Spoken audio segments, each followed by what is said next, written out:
Voici un résumé par visionneuse, sans commentaire, puisque en fait les commentaires ont déjà été faits sur la vidéo qui démontre tout ça, hein. Elle démontre tout ça de A à Z, mais je veux juste le montrer par visionner. Si vous avez besoin d'un quelconque élément, vous l'aurez au travers de la visionneuse. Voilà, c'est parti. Donc c'est un résumé rapide.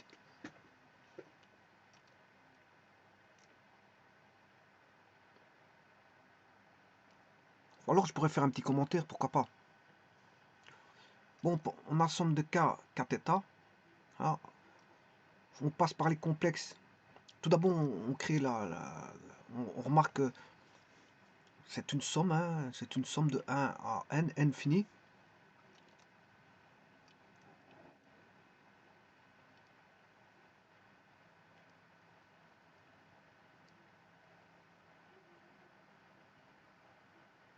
On met sous forme de complexe pour avoir une... Voilà, là il est mis sous forme de complexe.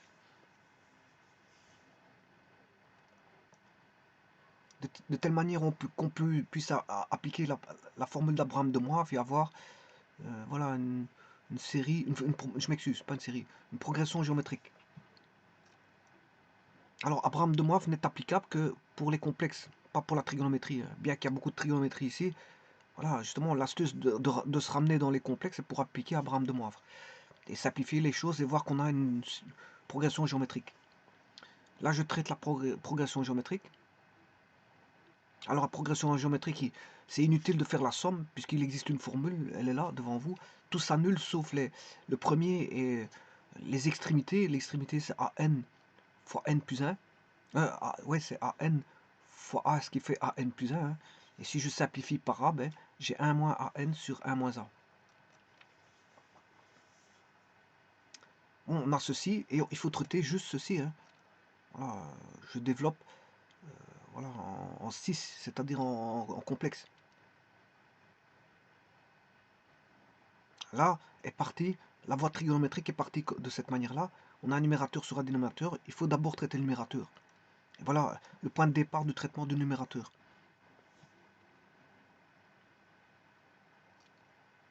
Là, j'utilise les formules de transformation de produits en somme. Voilà. Pour ceci, on voit bien qu'on a des produits. Hein. Vous voyez qu'il y a cosinus θ, cosinus nθ, j cosinus θ, sinus nθ, j sinus θ, cosinus nθ, j carré sinus θ, sinus nθ. Ben, je transforme tout ça, tous ces produits en, bien sûr, en somme. En somme, hein, je vous rappelle que les formules sont là, les produits sont transformés en somme, et on a la différence de A moins B et A plus B qui interviennent à chaque fois. Là, grâce à ça, il y a des simplifications qui se font. On se retrouve avec plus que ceci. Et alors 1 demi plus 1 demi, ça fait 1. Ben, on aura... voilà. On a ceci. Donc le numérateur vaut en finalité ceci. Alors on voit bien qu'on a sinus nθ sur 2 qu'on peut simplifier. On aura même 2 fois sinus nθ sur 2 qu'on peut simplifier. Donc je sors le 2 sinus nθ sur 2. Et maintenant j'ai introduit le dénominateur, puisque je vais traiter le dénominateur. Bien sûr, en attendant, bien sûr, j'ai utilisé les formules de Simpson, hein, ici, pour arriver à ça, pour arriver de la première ligne à la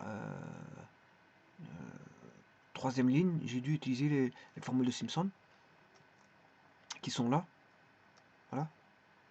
C'est la transformation, s'il vous plaît, si vous voulez, de somme en produit, alors que tout à l'heure, c'était la transformation de produit en somme. Et là, il faut traiter le dénominateur pour voir s'il n'y a pas une simplification avec le numérateur et dénominateur. Effectivement, on va chercher les formules de Carnot. Et grâce à ça, eh bien, on peut, si vous voulez, simplifier numérateur et dénominateur parce que je sais sortir deux sinus. Enfin, non, je simplifie pas le numérateur et le dénominateur, je m'excuse. Justement, parce qu'au numérateur, il y a sinus nθ sur 2. Nθ sur 2. Alors qu'au dénominateur, je sais sortir le sinus θ sur 2. Pas confondre le sinus n θ sur 2 et le sinus θ sur 2. Donc je simplifie pas numérateur et dénominateur, je m'excuse. J'ai pas simplifié. J'ai pas simplifié. Par contre, je peux simplifier le 2, ça oui. Et puis vous vous rendrez compte que là, on a déjà une expression qui est presque toute faite. Il y a juste quelque chose à faire, c'est multiplier par j moins j au numérateur et au dénominateur pour bien sûr ramener j, parce que le j il est souvent dans 6 CJS, j il est sur le sinus et pas sur le cosinus, alors qu'il était sur le cosinus. L'astuce était de multiplier par j au numérateur et au dénominateur pour ne rien changer bien sûr. Et on a obtenu ceci.